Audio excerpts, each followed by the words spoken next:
Assalamu alaikum everyone.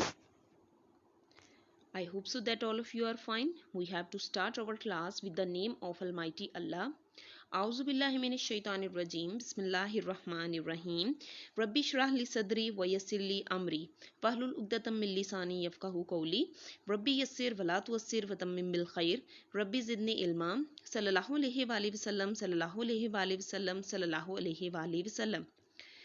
Students, this is your biology class and today we have to start the new chapter from your textbook and the topic is Introduction to Biology. In Introduction to Biology, first of all, we have to study about the definition of biology, what is biology, and some divisions and branches of biology. What is biology? Biology is the study of life. There are some divisions and branches of biology. There are three divisions of biology. First is zoology.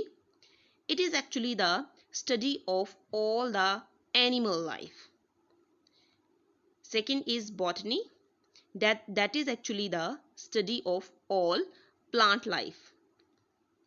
Third one is microbiology. That is actually the study of microorganisms. There are some branches of biology. One by one, we have to discuss these. First is morphology. This branch deals with the study of the structure of living organisms. Histology, the microscopic study of tissue, is called histology.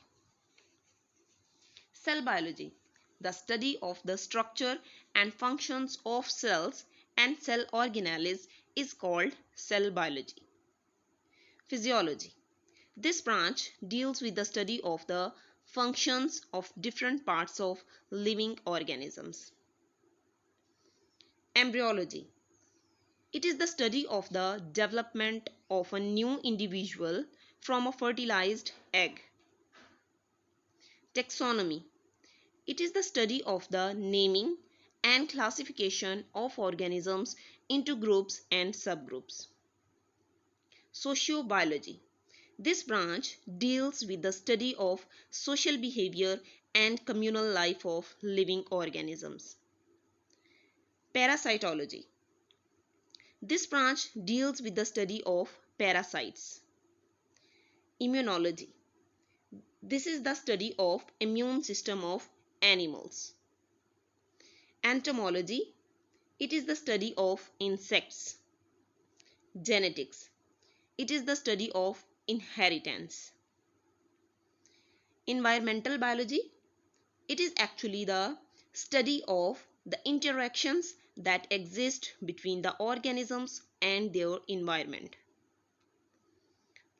Molecular biology, this branch deals with the study of the molecules of life.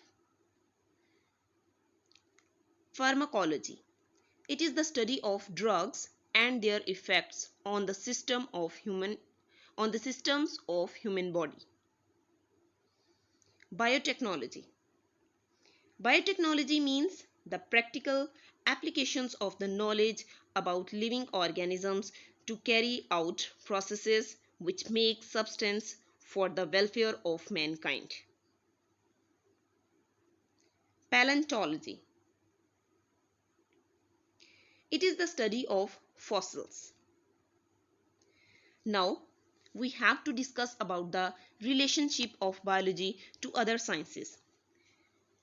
Biology has the relationship or interaction with the other sciences. That is actually the relationship of biology with the other sciences. First of all, biophysics. It deals with the study of the principles of physics which are applicable to biological phenomena. Bioeconomics, it studies the organisms from economical point of view. Biomathematics, it deals with the study of biological processes using mathematical techniques and tools. Biogeography, it studies the occurrence and distribution of living species of organisms in different geographical regions of the world. Biochemistry. It deals with the study of the chemistry of different compounds and processes occurring in living organisms. Now we have to discuss about the carriers in biology. If we study about the biology, then what should be the carrier? What should be the opportunity for a person which is going to study the biology? Now there are some carriers in biology. First is medicine. The profession of medicine deals with the diagnosis and treatment of diseases in humans. Fisheries. Fisheries is the professional study of the fish production. Agriculture. This profession deals with the food crops and animals which are the source of food. Farming. In this profession, different types of farms are developed and maintained. Forestry. In forestry, professionals look after natural forests and advises to the government for planting and growing artificial forests. Horticulture. This profession includes the art of gardening. Biotechnology. It is the latest profession in the field of biology. Biotechnologists study and work for the production of useful products through microorganisms. Animal husbandry. It is the professional study of the diagnosis and treatment of diseases of the livestock. Now, we have to study about the Quran instructs to reveal the study of life. At many places in Holy Quran, Allah hints about the origin and characteristics of living organisms. Now we have to read about the role of Muslim scientists in the field of science. Muslim scientists have made great contributions to the study of science. First of all, Jabir bin Hayyan, his lifespan was 721 to 815. He introduced experimental investigations in chemistry. Next is Abdul Malik Asmai. Lifespan was 740 to 828.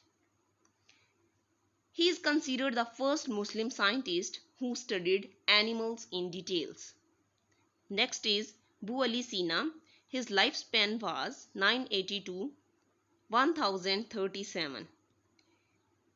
He was a physician, philosopher, astronomer, and poet, and he is honored as the founder of medicine and called as Avicenna in the West. Now we have to discuss about the level of organizations. There are many levels of organizations, and these levels start from the smaller level to the higher level. The first smaller level is subatomic and atomic level. Subatomic level is actually when we deal the organisms at electron, proton, and neutron level. These are actually the subatomic particles. And if we study the organisms at atomic level or subatomic level, this level is actually the subatomic and atomic level. Molecular level. If we study the organisms molecules, means in living organisms usually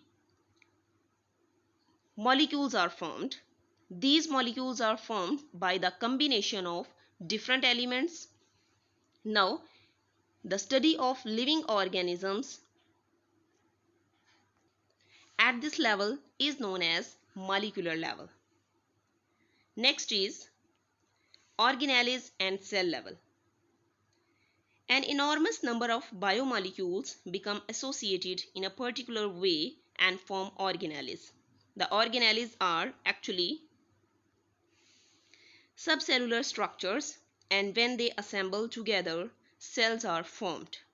When we study the living organisms at this level, this is known as organelles and cell level. Next one is tissue level. In multicellular organisms, similar cells which are performing similar functions are organized in groups that is called as the tissue. And when we study the organisms at this level, this is known as tissue level. Next one is organ and organ system level. In higher multicellular organisms, particularly in animals, more than one type of tissues having related functions are organized together and make a unit called organ. And different tissues of an organ performing their specific functions, and these functions are collectively become the functions of that organ. So, the study of our living organisms at this level is known as organ and organ system level. Next is individual level. Different organs and organ systems are organized together to form an individual or the whole organisms. Now, if we study the whole organisms, this level is known as individual level. Next is population level. A population is defined as a group of organisms of the same species located in the same place at the same time. And biologists extend their studies to the population level. The study of organisms at this level is known as population level. Community level. A community is an assemblage of different populations interacting with one another within the same environment. And at this level, the study is known as community level. Now, we have to discuss about the cellular organizations. There are three ways in which we can discuss about the cellular organization. First is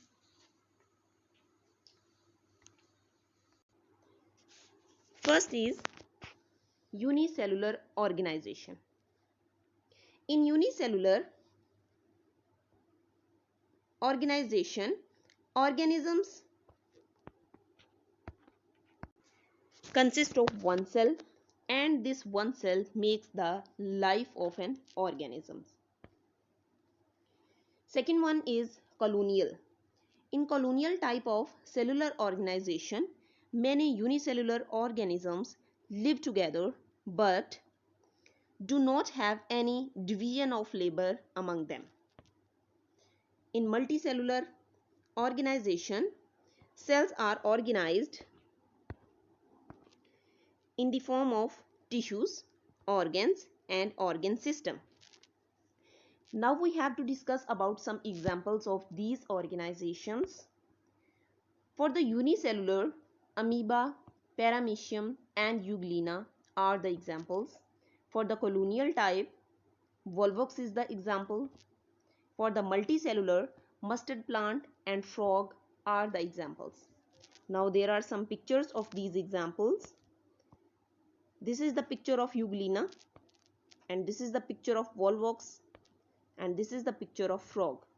Means in euglena, unicellular organization is found, and in volvox they show colonial type of organization, and frog it shows multicellular organization.